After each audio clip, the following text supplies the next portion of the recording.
Hello les amis, je vous retrouve pour une nouvelle vidéo sur le football et la Coupe du Monde 2026 et je vais vous présenter le débrief en statistique du match Côte d'Ivoire contre Norvège, un match qui avait lieu ce mardi 30 juin pour le compte des 16e de finale et un match qui s'est terminé par la victoire de la Norvège 2 buts à 1. La Norvège est donc qualifiée pour les 8e de finale de cette compétition. Alors dans cette vidéo, on va revenir sur les buts de cette rencontre, mais surtout sur les statistiques des deux équipes pour comprendre un petit peu le déroulé du match. Et on terminera la vidéo par un aperçu du prochain match de la Norvège et du prochain adversaire donc de la Norvège dans cette compétition. Alors une victoire 2-1.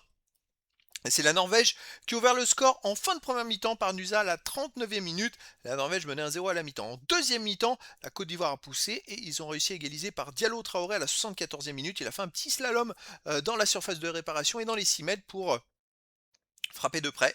Une frappe un peu topée mais qui surprend le gardien.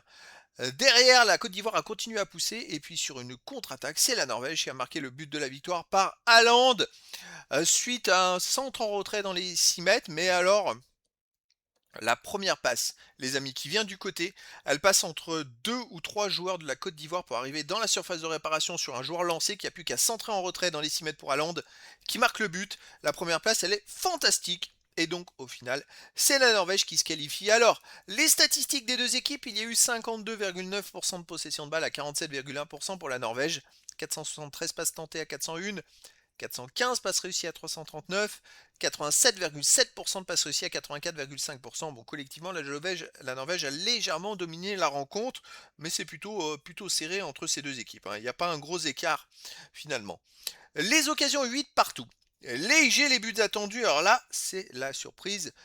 2,02 à 1,16 pour la Norvège. Donc les amis, il y a eu 2-1 au score final. Bah, c'est l'XG, les 2-1. C'est exactement ça. Par contre, 14 tirs à 9 pour la Côte d'Ivoire, 5 tirs cadrés à 4 pour la Côte d'Ivoire, 3 tirs bloqués à 1 pour la Norvège. Pas de poteau. Effectivement, la Côte d'Ivoire a tiré plus, a cadré plus, mais pas forcément des tirs qui amènent un fort pourcentage de buts. Et donc c'est pour ça qu'ils ont moins de XG que la Norvège.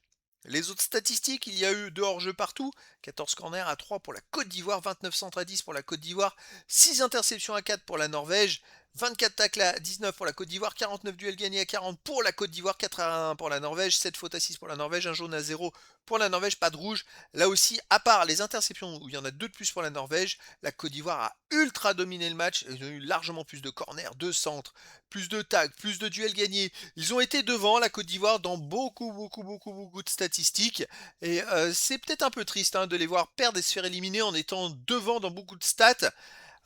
Voilà, c'est comme ça, c'est le football. Alors la Norvège au prochain tour, les amis, jouera un huitième de finale le 5 juillet prochain à 22 h et ce sera contre le Brésil. Waouh, on va voir un Brésil-Norvège, ça va être énormissime. Donc voilà, c'était donc le débrief en statistique du match Côte d'Ivoire contre Norvège. Un match qui s'est terminé par la victoire de la Norvège 2 buts à 1 contre la Côte d'Ivoire et donc la qualification pour la Norvège pour les huitièmes de finale de la Coupe du Monde de football 2026. Voilà les amis, je vous dis à très bientôt pour une nouvelle vidéo.